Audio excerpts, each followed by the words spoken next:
We are taught to fear the monsters that look the part, aggressive, loud, and visibly broken. But historical records and clinical observations suggest a different origin for the most formidable minds. They are born in the light.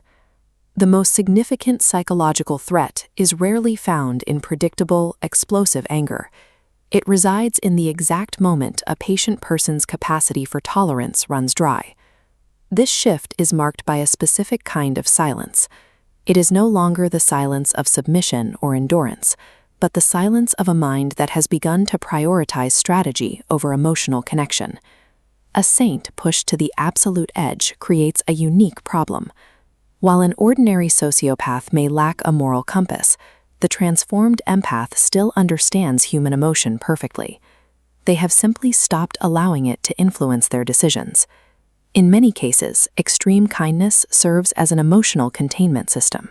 It is a daily discipline of restraint, where one person agrees to carry the weight of another's volatility to keep a relationship stable. This high emotional attunement has a neurobiological basis. Some individuals possess a heightened sensitivity to their environment, picking up on the subtle tensions and unvoiced needs of those around them.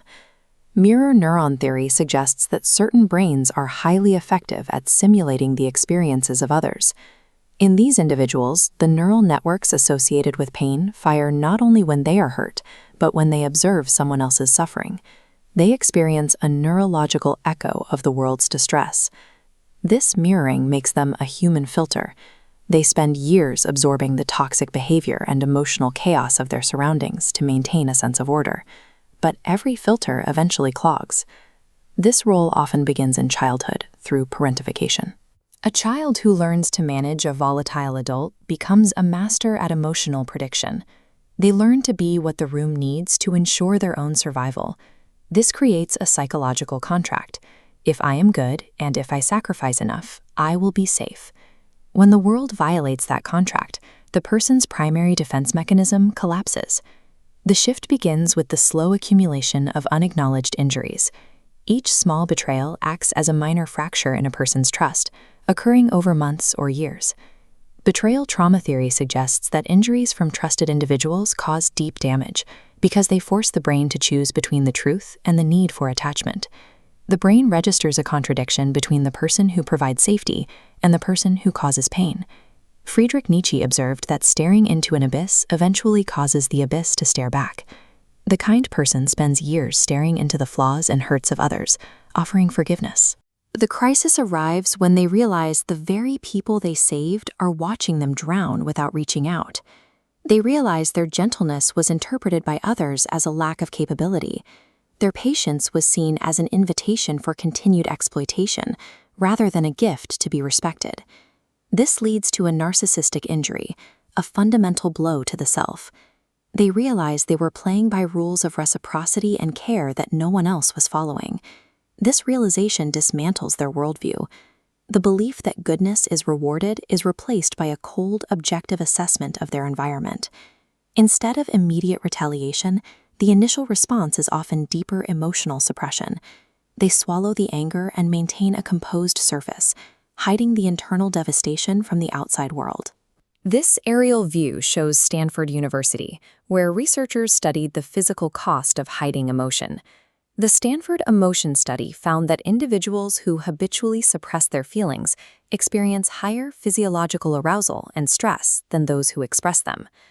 In his work, The Body Keeps the Score, Bessel van der Kolk notes that trauma lives in the nervous system. These suppressed emotions do not disappear. They compact into the body, creating a state of chronic hypervigilance hidden behind a calm face. While they remain silent, their mind is actively mapping the environment. They are recording the cycles of their abuser, their triggers, their excuses, and the exact timing of their manipulation. This silence is a disciplined preparation phase. They are gathering the behavioral evidence necessary to ensure they never fall into the same trap again. The breaking point arrives quietly. It is the specific moment when the internal wellspring of care and effort is depleted beyond a point of restoration. This is a photograph of Martin Seligman, known for his research on learned helplessness. However, in highly resilient individuals, we see an inversion of this concept. Instead of becoming passive, they reach a point of absolute refusal. The empathy circuit in the brain essentially burns out from overuse and lack of reciprocity.